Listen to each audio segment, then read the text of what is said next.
4h20, é a hora exata para falar sobre a maconha. Como eu sou médico, eu aposto que vocês acham que eu vou falar sobre o uso medicinal da maconha. Eu acho que essa parte científica tem que ser estudada cientificamente. Não tem razão nenhuma para proibir esse tipo de estudo, porque se nós podemos beneficiar algumas pessoas, por que não vamos usar para a maconha o mesmo critério que nós usamos para outros produtos?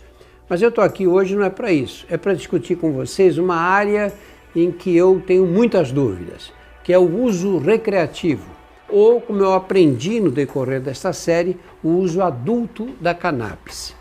Esse é um tema que desperta muitas dúvidas.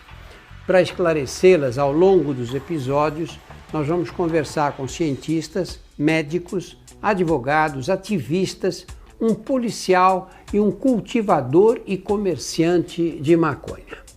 Repito, nós vamos tratar aqui exclusivamente do uso adulto da droga, pois é aí que moram os riscos, os tabus e a hipocrisia. E é sobre esse enfoque que nós vamos deschavar este assunto. Nós estamos diante de uma tendência que parece ser mundial em torno da liberação da maconha.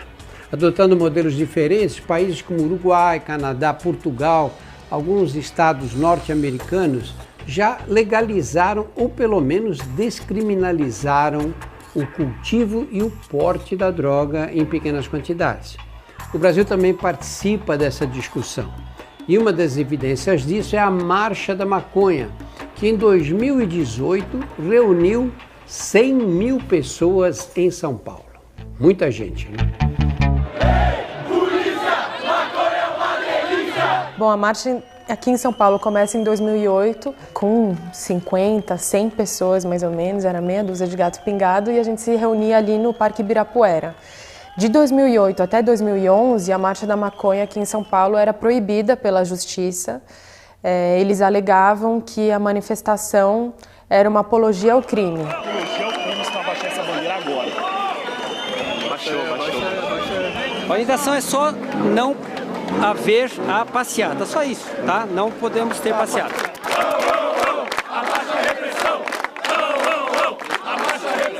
Em 2011, eu acho que foi o ano mais marcante da história da Marcha da Maconha aqui em São Paulo, porque foi o ano da virada, né? Foi o ano que a gente resolveu deixar de fazer a marcha no Ibirapuera e foi para a Avenida Paulista, que é onde acontece a Marcha da Maconha até hoje, né?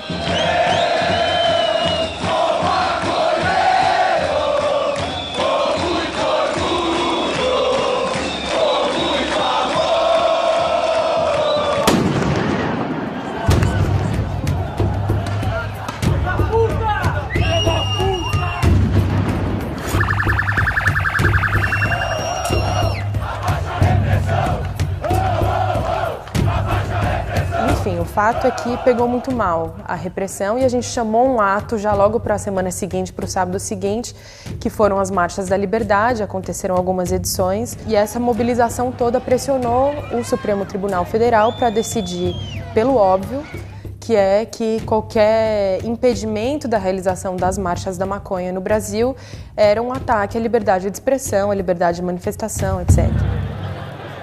A partir daí, a Marcha da Maconha começa a crescer e hoje a marcha já tem 100 mil pessoas ocupando as ruas pelo fim da guerra às drogas, cada vez mais com a presença da periferia. A cannabis, né, esse gênero cannabis, maconha, a origem botânica é asiática. Dali se espalha pela Eurásia e África, né? Se sabe que ela rapidamente foi, inclusive, incorporada à agricultura humana. Foi uma das primeiras plantas a serem incorporadas nas práticas da agricultura humana. E nas Américas ela é trazida tanto pelos europeus invasores quanto por populações africanas que foram escravizadas e trazidas, que também trouxeram as sementes, né? Marijuana, the dried leaves and flowers of the Indian hempweed, is used in the form of a cigarette. Marijuana smoking, experts point out, can make a helpless addict of its victim within weeks, causing physical and moral ruin and death. É engraçado, porque os Estados Unidos, obviamente, a gente pode falar numa campanha demonizadora da maconha, que foi, inclusive, liderada por figuras específicas, tanto do Estado, né, dos policiais, quanto empresários também, e algumas figuras da medicina, né, e vão criando uma demonização do consumo, associando o consumo a todos os males dos Estados Unidos. Isso vai acontecendo muito em paralelo à crise com a lei seca do álcool. Quando acaba a lei seca e você já tem toda uma estrutura policial voltada para a perseguição do álcool que está completamente inútil a partir de então, você começa a ter um processo de demonização da maconha muito rápido para colocá-la nesse lugar.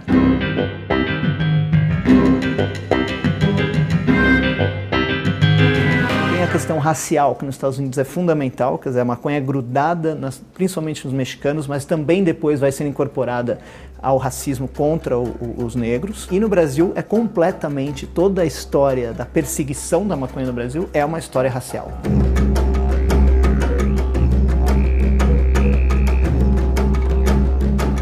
A maconha, ela vem entrando desde os anos 60 no circuito, no mainstream, no circuito da classe média, no circuito ocidental de centro de poder, e ela culturalmente foi se instalando e foi se tornando uma referência cultural.